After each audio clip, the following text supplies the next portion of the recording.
beautiful people. Happy Sunday. Well, that's what it is for me. Sunday, June 7th. And today's reading is pretty relatable. I mean, most of them usually are. It starts off with a quote from Carol C. I love being able to say, I was wrong or I made a mistake and not feel like it's the end of the world. Before recovery, we felt so guilt-ridden we couldn't bear to admit we were less than perfect. Since our insides seemed so awful, we clung to an outside appearance of perfection. That way, we hoped people wouldn't find out what we were really like. But we fooled no one, not even ourselves, for very long. In recovery, we have a chance to change that pattern. Now we can learn to admit our limitations, our mistakes, and our imperfections. What a wonderful relief not to have to be perfect. We can be just who we are, very human beings who are groping toward the light. Sometimes we find it, sometimes we lose our way, but we still strive onward. And in the process, we find ourselves in serenity. Today, help me keep working towards perfection, but forgive my mistakes along the way. The first thing that popped out to me with this was being able to, admit we were wrong and let down that mask that everything was okay. I remember doing this with money. So I would be in the background losing a shit ton of money and I didn't want anybody to know. So we would still, treat for dinner or whatever, make it look like there was more money than what was really happening. And when I quit or, as I become more transparent and show my imperfections, I would tell the truth on something like that now.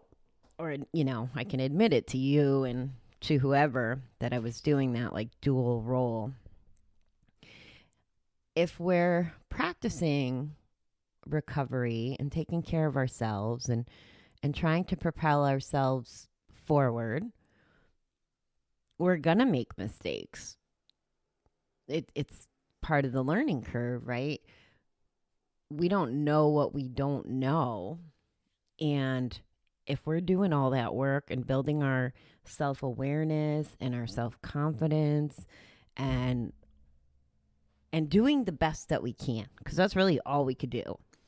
And honestly, I don't believe there's such a thing as failing anymore. I think there's, kind of learning as we go, and those are opportunities to get better and to try something new, which is part of why, I had admitted to you guys I was wrong about a couple different things on air because I got more information after. And you probably don't even remember what those are. I don't really remember what they are. I think one of them had to do with why liquor stores were essential.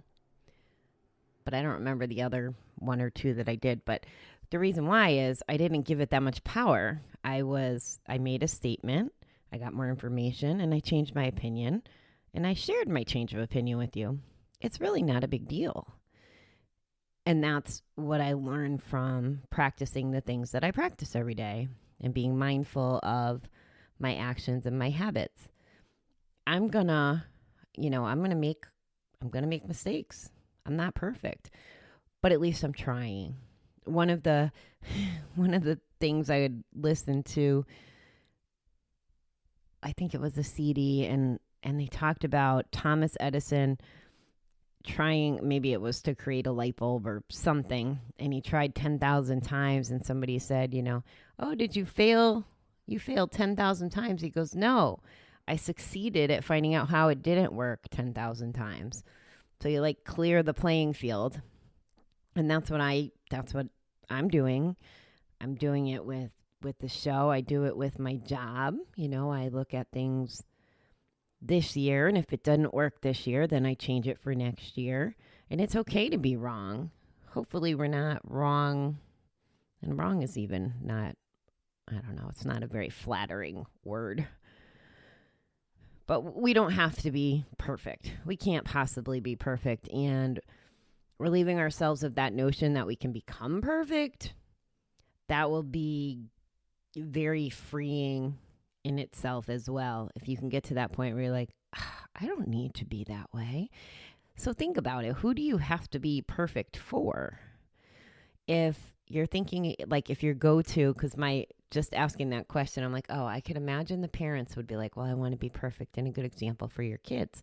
But your kids aren't ever going to be perfect either, and they're going to have their own journey, right? So do you want to teach them to have these super high expectations that really aren't achievable, or do you want to teach them how to learn from their mistakes and grow and become better people? That's the frame you have to look at it for yourself too. You put that much pressure on yourself trying to be perfect and polished and never admit that you're, wrong. I don't know that that's very healing. It's not healing on the inside, and it's probably not very healing on the outside with relationships and stuff. And I think that if we're hanging on to the same ideas for years and years, or we're not open to even discussion, we're limiting ourselves. Like, there's a whole world out there that we don't even know about. And I think even trying to learn every day, I still won't know everything. None of us will. So we're not going to be perfect even in our thinking, because we're never going to have all the information. We just can do the best we can. I love how it says, in the process, we find ourselves in serenity. And guys, I've admitted to this, and I will continue to admit to this. Even though I know all this stuff, it doesn't mean that some days it doesn't sneak in. Am I talking about the right things with you? I have a little self-doubt, and, should I be delivering perfect editing? Should I be delivering perfect content? Well, maybe, but if I'm doing a good job of trying to take care of myself, I try to not bury those thoughts, but some of the other components kick in. Like, I have the faith that whatever comes out of my mouth that day is supposed to come out of my mouth that day for whoever needs to hear it. And maybe it's not you today. Maybe it's not you till next week or next year. Or maybe it's about my healing so that I can continue to try to show up for you every day or every Friday when we go back to normal. Whatever that looks like. And the faith piece, the higher power piece, going back to all that, is what kind of helps. If we could just believe that all of that has a purpose and a value. Like, there's a value to not being perfect, and there's a value to not trying to be perfect, because you take that pressure off yourself, and instead of applying all that pressure on yourself, you can put it towards things that are, good energy and fruitful. So that's my thought for today. I'm so not perfect. And I'm okay admitting I'm wrong. I've always I don't want to say liked admitting I was wrong, but I've always never had a problem with that. Like, even at work, I'd be like, okay, I'll just blame it on me, especially if it was someone who